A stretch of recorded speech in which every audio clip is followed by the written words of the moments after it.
Hello, are you a woman with migraines? If you are, you're not alone.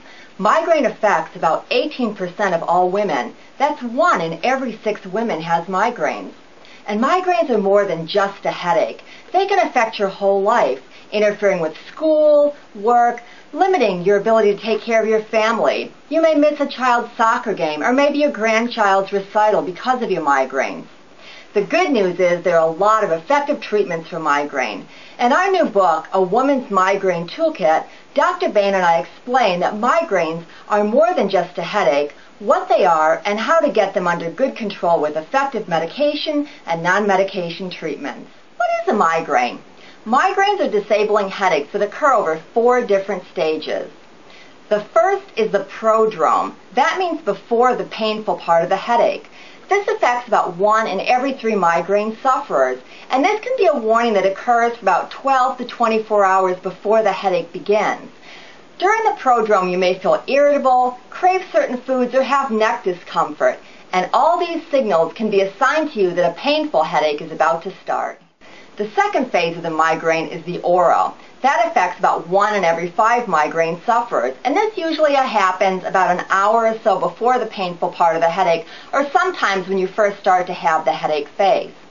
With the aura, people will often see changes in their vision. You may see colored balls, sparkly lights, or zigzag lines. The third phase of a migraine is the headache phase. During this phase, you'll have a disabling pain. It's often located on one side of the head, and it may be a throbbing or pulsing sensation. And this usually lasts for about 8 hours and sometimes up to a whole day. In addition to the head pain, you may have other annoying symptoms as well. You may be very sensitive to noises, lights, and smells. You may need to go to bed, and you may find that you're very sick to your stomach.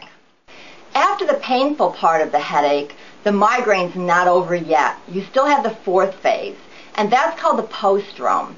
Postdrome means after the headache, and this can last for up to a day.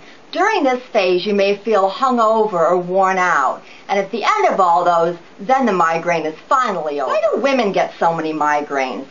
Migraines are caused by an imbalance in chemicals in the brain. Many people inherit a susceptibility for migraines. For example, if one of your parents gets migraines, you have a 50% chance of also getting migraines yourself. Migraines are just as common in boys as they are in girls. That is, until girls hit puberty. Once you hit puberty, migraines really can take off, and they become much more common in girls than boys, and they continue to be more common in women throughout the rest of their lives.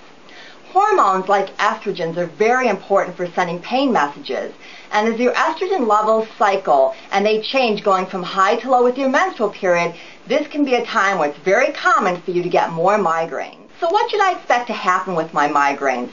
Well, everyone is different, so your headaches probably won't be exactly like your girlfriend's or your mom's. In general, though, you can expect certain changes to occur with your headaches that occur in most women. As I mentioned, migraines tend to worsen around the time of puberty, and they're often worsened with your menstrual periods. When you become pregnant, you may notice your headaches get better. Usually when they get better, they do so toward the end of the first trimester. When you first see the doctor for that first obstetrical visit, if you're still having bad migraines at that point, you may want to be sure to talk to your doctor, because in that case, the headaches are likely going to continue for the rest of pregnancy. Even if your headaches get better when you're pregnant, don't get too confident that they're going to be gone for good. In most cases, the headaches do come back once the baby's born. So you really need to make plans for what to do after delivery when the baby's back. The good news for you, though, is if you choose to breastfeed your baby, that actually delays how long it takes before the migraines do return. So breastfeeding is good for you and for your baby. Menopause is a time when most women expect their migraines are going to totally go away. And while migraines often get better in the later stages of menopause, in very early menopause, when you're first having other symptoms like hot flashes, the migraines often get much worse. And this can be a really unexpected change for women. Anytime there's a change in your headache pattern, be sure to check with your doctor. How should I treat my migraines? Treating your migraines usually takes more than just taking a pill. First, you need to monitor your headache symptoms to figure out your headache pattern and to identify your particular headache triggers. This is best done by keeping a detailed headache diary. Once you've identified your headache pattern, you can determine if you need medications to prevent headaches or if you can just take something when a migraine occurs.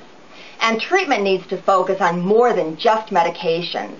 You'll need to regulate your sleep, eating, and exercise habits. You'll also need to develop skills for coping with stresses that occur in everyone's life so stresses don't trigger your headaches. You can learn effective techniques to reduce headache activity, like neck exercises and relaxation techniques, and you might also try some nutritional supplements that have been shown to reduce migraines, like butterbur and peppermint oil.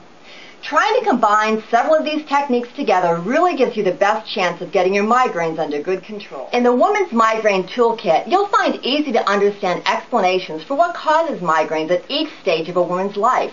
You'll find diaries for recording headache activities and quizzes you can take to help determine if your headaches are indeed migraine and what type of treatment is most likely to be effective for you. In addition to the standard medication recommendations you might get from your doctor, the Woman's Migraine Toolkit will show you how new variations of standard therapies can make those treatments work better for you. You can also learn exercises, relaxation techniques, and acupressure to help relieve migraine symptoms without medications. And you'll also learn which natural supplements help treat migraines and the best way to take them to help them work better. There's even an entire chapter devoted to effectively talking with your healthcare provider, including checklists of questions to help make sure you're getting the right information to take to your doctor and getting clear instructions back. A woman's life is an exciting adventure of possibilities. Don't let your migraines hold you back.